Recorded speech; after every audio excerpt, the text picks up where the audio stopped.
மாங்காய் போட்ட மீன் குழம்பு தான் இன்னைக்கு பார்க்க போகிறோம். சட்டியில் செய்யலாம். சட்டியில் செஞ்சால் மீன் குழம்பு நல்லாயிருக்கும். அது கடலை எண்ணெய் ஒரு 5 ஸ்பூன் ஊற்றிக்கலாம்.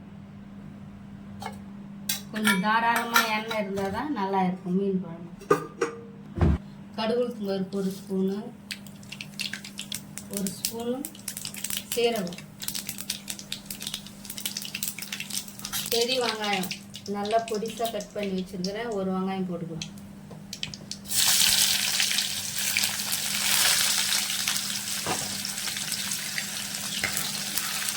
வெங்காயம் நல்லா வதங்கணும். அது கூட கருவேப்பிலை 1 கொத்து, மல்லிகை 1 ஸ்பூன் போட்டுக்கலாம்.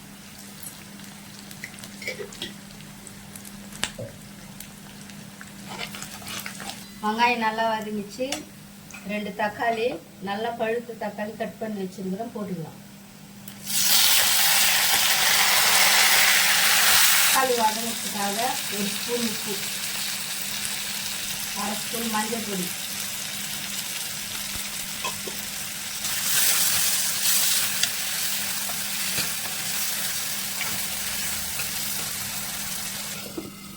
திறந்து பார்க்கலாம். இப்போ மிளகாத்தூள் போட்டுக்கலாம். லெமன் சைஸு புளி காய்ச்சி வச்சுருக்கிறேன், இதை ஊற்றிக்கலாம். அளவுக்கு தண்ணி ஊற்றிக்கலாம். மீன் போட்டுக்கலாம், மாங்காவும் போட்டுக்கலாம்.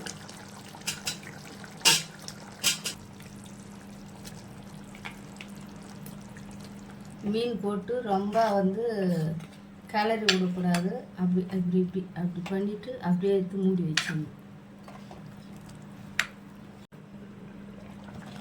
சூப்பராக மாங்காய் போட்ட மீன் குழம்பு மண் சட்டியில் ரெடி ஆயிடுச்சு.